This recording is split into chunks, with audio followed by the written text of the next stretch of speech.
Duas histórias de terror verdadeiras que vão além da imaginação. Pacto Sombrio. No coração do sertão brasileiro, um conto aterrorizante é sussurrado à luz do luar. Fala-se de um vaqueiro sinistro, Pancho, trajando um elegante traje negro, bordado com finos detalhes dourados. Montando um cavalo cujo negro rivalizava com a noite profunda, diziam que ele era a própria morte, vagando em busca de almas perdidas. Meu tio-avô, Francisco, era um homem desprezível. Alcoólatra, irresponsável e um galanteador incorrigível. Sua vida era uma série de escolhas erradas que nunca trouxeram nada além de desgraça para sua família. Ele nunca cuidou de seus 7 filhos com minha tia-avó Malena, deixando o peso de sua irresponsabilidade nas costas de meus bisavós. Francisco era um homem de poucos princípios, conhecido por sua preguiça, sua habilidade em acumular dívidas e uma incrível capacidade de sempre pedir mais. Uma noite, Francisco, ou Pancho como era conhecido, desapareceu na escuridão. Sua esposa e sogro o aguardavam ansiosamente, olhando para a estrada empoeirada, esperando por um sinal dele até quase às 4 da manhã. Quando ele finalmente chegou, cambaleante e visivelmente embriagado, um acesso de fúria o dominou, e ele atacou sua esposa de forma brutal. A sogra e os filhos tentaram intervir, mas foram lançados ao chão com violência. Consumido pela raiva, álcool e covardia, Pancho fugiu, deixando sua esposa inerte no chão, a sogra e os filhos inconscientes. Os mais jovens não resistiram e morreram antes da mãe. Onofre, o filho mais velho, se manteve firme apesar da dor dilacerante em seu coração. Ele organizou o funeral de sua mãe e irmãos, sem derramar uma lágrima. Manteve-se estoico, até que o último grão de terra cobriu o caixão de sua mãe. Só então, longe dos olhares de todos, ele permitiu que seu sofrimento se manifestasse. Em um campo distante, ele chorou com a alma, um choro que ecoava a dor de um mundo injusto. Foi nesse momento de desespero que uma voz suave se fez ouvir. Um elegante vaqueiro vestido de negro surgiu. Onofre, envergonhado por suas roupas simples e sujas, baixou a cabeça, mas o estranho o tranquilizou, elogiando seu coração nobre. Perguntou-lhe se ele desejava que seu pai pagasse por seus crimes. Onofre, com os olhos inflamados de raiva e tristeza, afirmou que sim. O vaqueiro transformou as lágrimas de Onofre em diamantes, entregando metade a ele e instruindo que entregasse a sua avó, para que soubesse o que fazer. Esse vaqueiro era uma entidade sombria, encarnação de uma justiça brutal. Ele procurou Francisco para acertar as contas. Encontrou-o adormecido, bêbado, em uma cabana fétida. Revelando sua verdadeira forma, a entidade mostrou a Francisco as imagens de sua esposa agonizando, seus filhos mortos, a valentia e o sofrimento de Onofre, que apesar de jovem, cuidava de seus irmãos com dedicação e amor. Francisco, aterrorizado, implorou por misericórdia, mas suas súplicas eram vazias e repugnantes. O vaqueiro então o espancou com uma fúria que fazia o ar tremer. O castigo não era apenas por seus crimes recentes, mas por toda uma vida de maldade e crueldade. Mas a entidade negou a Francisco um fim rápido. Em vez disso, acorrentou-o a seu cavalo negro, condenando-o a uma eternidade de tormento. Por dias a fio, o que já foi um homem chamado Francisco sofreu nas mãos da justiça sobrenatural, até que as marcas de sua punição se tornaram parte de sua essência, um lembrete eterno de seus atos desumanos. O vaqueiro sombrio, uma figura de poder e vingança, arrastou Francisco pelos caminhos mais tortuosos e desolados do sertão. Com o passar dos dias, a figura de Francisco se transformou em um símbolo de dor e agonia, uma sombra do homem que um dia foi. Nas noites mais escuras, os ventos carregavam os ecos de seus gritos, uma sinfonia macabra que aterrorizava até os corações mais endurecidos.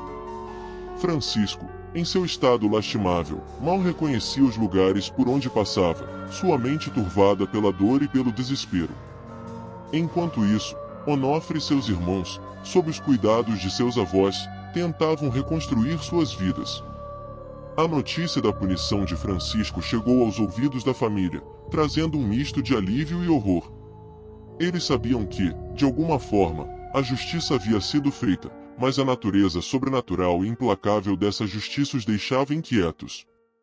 O vaqueiro finalmente levou Francisco até a casa onde tudo começou, a casa dos avós de Onofre.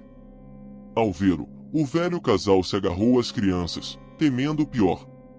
Mas Onofre, com a inocência ainda intacta, olhou nos olhos do vaqueiro e viu algo além da escuridão e do medo.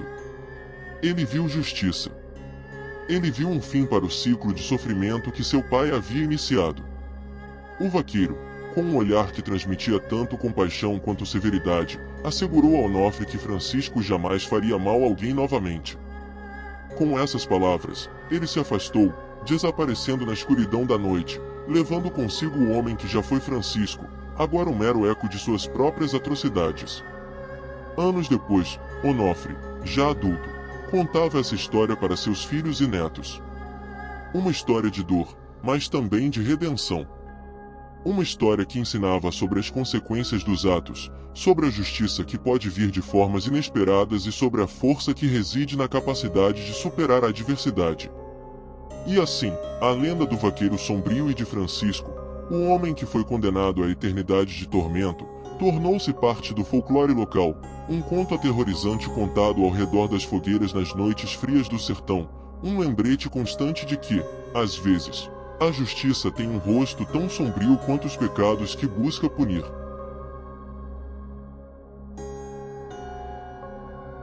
Seja muito bem-vindo ao canal Contos da Escuridão.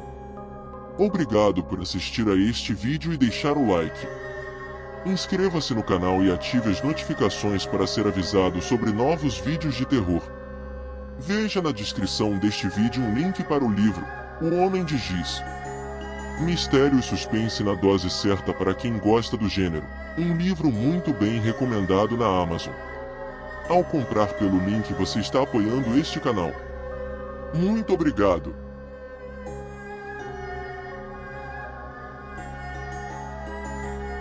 Rota perigosa. Sou taxista e a seguinte história é uma história real, apesar de saber que quase ninguém acredita quando eu conto. Meu nome é José, faz muitos anos que trabalho na rota que vai da rodoviária de Araraquara até São Carlos, no interior de São Paulo. Os passageiros são muito pouco conscientes das coisas estranhas que acontecem deste lado do volante e não é de se estranhar, pois estão sempre com pressa e quase nunca percebem os detalhes quando o serviço é de dia. Mas quando o serviço noturno começa, que é o que eu faço, vem umas coisas realmente esquisitas e até sem explicação. Deixando de lado que o crime tá ficando bem ativo nesses tempos, tem umas paradas piores que a gente tem que tomar cuidado enquanto trabalha de noite. Bom, para dar um contexto, o serviço noturno começa às 9 da noite e vai até às 6 da manhã, que é quando começa o serviço normal. Embora tenha gente que começa antes, vou falar só do meu trampo. O serviço é quase todo direto, quer dizer, é raro fazer paradas, por isso a corrida sobe pro dobro ou mais, dependendo da hora. A gente fica parado embaixo do viaduto esperando ser chamado para encher o carro, daí vai direto para Araraquara quase sem parar, como eu disse. É aí que as coisas às vezes ficam mesmo estranhas.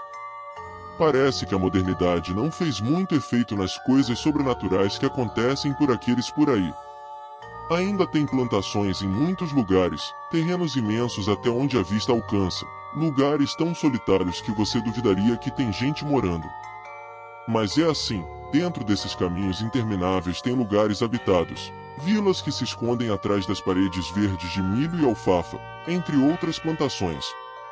Além disso, como é a rodovia federal, é muito raro ver transporte como mototáxi ou gente a pé em certos horários. O transporte para as vilas geralmente é feito por táxi. Mas tem vezes que, por não ter táxi, alguns passageiros que voltam tarde fazem vaquinha para eu levar para as vilas. Por exemplo, na rodoviária de Araraquara, só de parar depois das 22 horas já te dá uma sensação de nervosismo e mal-estar. A escuridão domina quase tudo, exceto alguns postes da rodoviária e poucos postes de luz, que mais atrapalham do que ajudam, com aquele tom amarelado sinistro que contrasta com o breu da noite. Foi numa dessas noites que infelizmente fiquei sem passageiro na rodoviária e cometi o erro de parar para conferir o dinheiro. Várias pessoas vieram me perguntar se eu podia levá-los para dentro da escuridão, para as vilas deles. Eram 2 famílias. Não nego que a vila é muito bonita de dia ou mesmo estando dentro, mas a viagem da rodovia até lá à noite é pesada e desconfortável. As pessoas devem estar acostumadas com esse tipo de trajeto todo dia, mas quando se entra sem ter o costume, a verdade é que não é muito recomendável. Não sou medroso, mas a gente, motorista de transporte, ouve cada coisa, tantas histórias de assombrações, criaturas estranhas, gente que se embrenhou na plantação empolgada com a bebida e algo ou alguém lhe deu uma surra e um susto tão grande que acabou mal, às vezes até morreu, por causa do medo. Mesmo não sendo medroso, muitas dessas histórias aconteceram com gente da minha estima e sei que algo ruim aconteceu com eles ou parentes que passaram a noite por aqueles lugares. Até aquele momento, nunca tinha tido uma experiência assim, mas é conhecido, principalmente pelos moradores, que o interior de São Paulo é famoso pelas aparições e lendas que continuam acontecendo em pleno século XXI.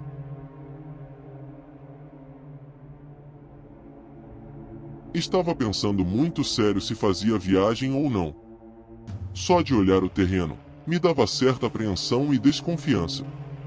Mas também não tinha coragem de deixá-los lá sozinhos, ainda mais com crianças pequenas. Então, sem outra alternativa, sugeri uma coisa: esperaria com eles 20 minutos. Caso não aparecesse táxi para fazer a viagem, eu mesmo os levaria ao destino, mas cobraria a mesma tarifa noturna do táxi, que era R$ 80 por pessoa. As pessoas ficaram conversando um pouco.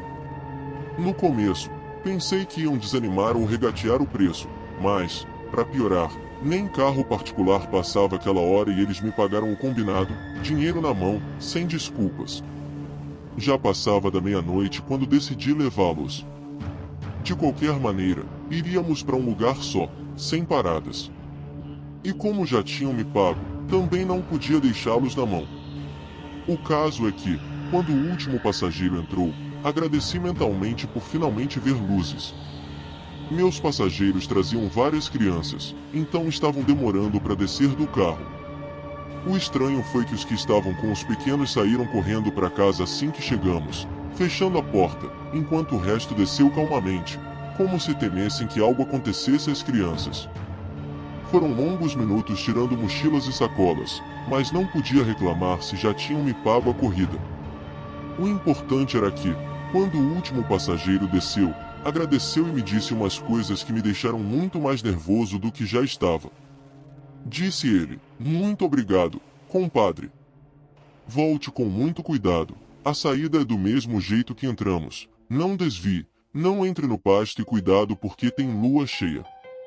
Se seguir essas instruções direitinho, nada vai te acontecer." Sinceramente, o aviso foi tão surpreendente e estranho que, mais do que me acalmar ou confortar, causou uma profunda sensação de angústia, medo e pavor. Minha testa ficou ensopada de suor frio quando o cara me disse aquelas palavras. Rapidamente tranquei todas as portas e janelas, apaguei as luzes internas e devagar mais firme, dei a partida para voltar para a rodovia o mais rápido possível. Assim que chegasse à estrada, meteria o pé e iria reto para a base do centro, para a civilização. Não pegaria mais nenhuma corrida especial, não importa o quanto me pagassem.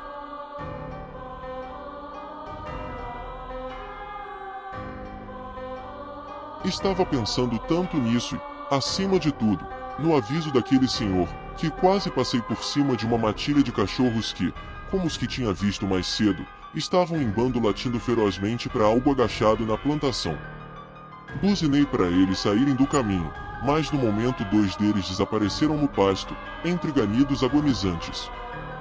Depois os 2 cachorros foram lançados para fora, feridos, mas vivos, enquanto o resto saía correndo apavorado dali. Imaginei que fosse um burro, pelo jeito que amassava o pasto. Estava escuro e sei muito bem que burros não se dão nada bem com cachorros. Supus que o bicho ficou irritado com os latidos e atacou os cães. Como eu disse, apesar de todas as histórias que já ouvi dos colegas, nunca tinha passado por isso pessoalmente até aquela madrugada terrível de outubro. Assim que os cachorros saíram do caminho, liguei o farol alto e acelerei para seguir viagem. Depois de passar uns 2 metros, uma forma se postou na frente do carro, grande o suficiente para um cachorro. Tinha as feições de burro que eu imaginara estar ferido das mordidas dos cães de antes. Estava ficando desesperado e pensei, vamos embora daqui. Buzinei e abaixei o vidro para gritar pro bicho, sai daí, seu burro, tô com pressa. Mas quando gritei, o bicho se virou para me olhar e, apavorado, vi que não era um burro e sim um cão enorme e deformado, com patas compridas fora de qualquer proporção natural. O olhar daquilo era demente, ausente, sem nenhuma humanidade. Dava um terror que fez meu sangue gelar dos pés à cabeça.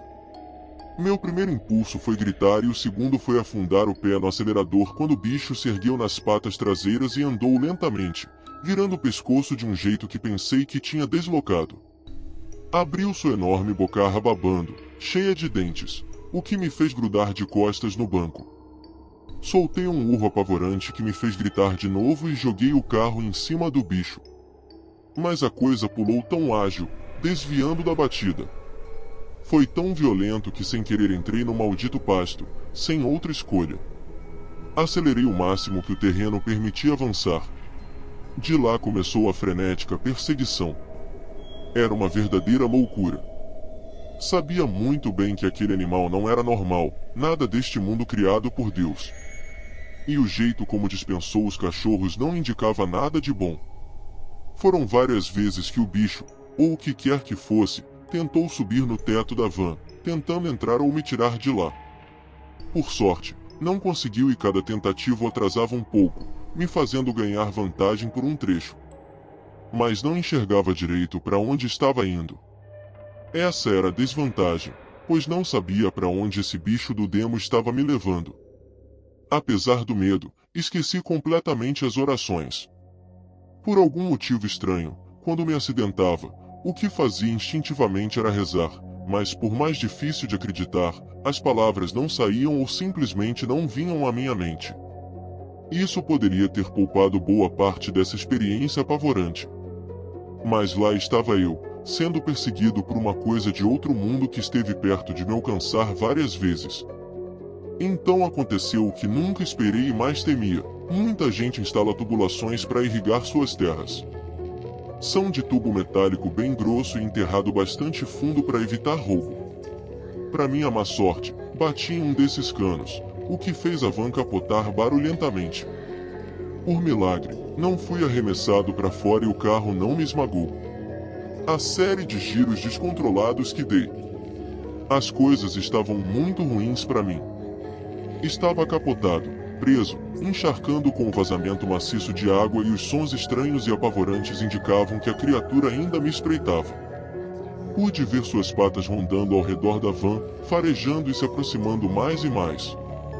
Senti que era meu fim, que a coisa me arrancaria da cabine e me devoraria cru.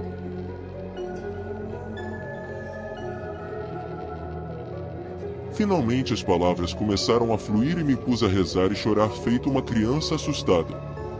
De repente, ao longe, ouvi gritos e um monte de palavrão. Sem dúvida eram pessoas. Depois, ouvi xingamentos, avisos, gente correndo no pasto e muitos tiros. Depois os uivos daquilo, mais diferentes, mais apavorantes, como se uma horda de ratos e porcos gritassem ao mesmo tempo, e algo se afastando a trote rápido entre o pasto. Mais algumas rajadas de tiros e então vi lanternas me procurando, para ver o que tinha acontecido. Quando os donos da plantação me viram naquele estado, pensei que fossem reclamar dos estragos, mas muito pelo contrário, me tiraram da van e chamaram o resgate e a polícia rodoviária, que ainda operava na época. Ao perceber o quão longe estava a vista da rodoviária, tinha ido parar em São Carlos, bem longe de onde começou a perseguição, o que indicava que o bicho realmente me via como presa. Se tivesse me alcançado para me tirar de lá, não estaria contando essa história agora. Quando os policiais me interrogaram no hospital sobre o ocorrido, eles falaram que os lavradores confirmaram a versão, mas que, Apesar disso e de os próprios policiais acreditarem, pois já tinham presenciado inúmeras vezes, não colocaram nada disso no boletim de ocorrência. Disseram pro seguro que tinha sido uma tentativa de assalto pro seguro cobrir os danos e gastos. Foi muito estranho, mas talvez o mais estranho tenha sido eles e os donos da plantação dizerem que era melhor deixar o assunto para lá e não aprofundar os fatos. Não duvidavam do que aconteceu, mas era inútil tentar fazer mais alguém entender o ocorrido, pois ninguém acreditaria em mim. E de fato, fui taxado de maluco e mentiroso por quase 15 anos por todas as pessoas que contei essa história, até que há não muito tempo encontrei este canal e comecei a me interessar pelos relatos. Percebi que minha experiência não era única e muita gente já viveu coisas parecidas. Foi na romaria deste ano que tive a sorte de pedirem minha história para contar. Durante muitos anos, ninguém acreditou nessa história, mas eu até entendo, por causa do progresso e da tecnologia. Fica a seu critério. De toda forma, muito obrigado por ouvir o meu relato. Obrigado por assistir ao vídeo de hoje, espero que tenha gostado. Lembre-se de deixar o like e comentar. Os seus comentários me incentivam muito neste trabalho. Convido a continuar comigo em mais um vídeo assustador. Basta clicar em um dos 2 vídeos que estão aparecendo para você agora. Te vejo lá dentro, se você tiver coragem.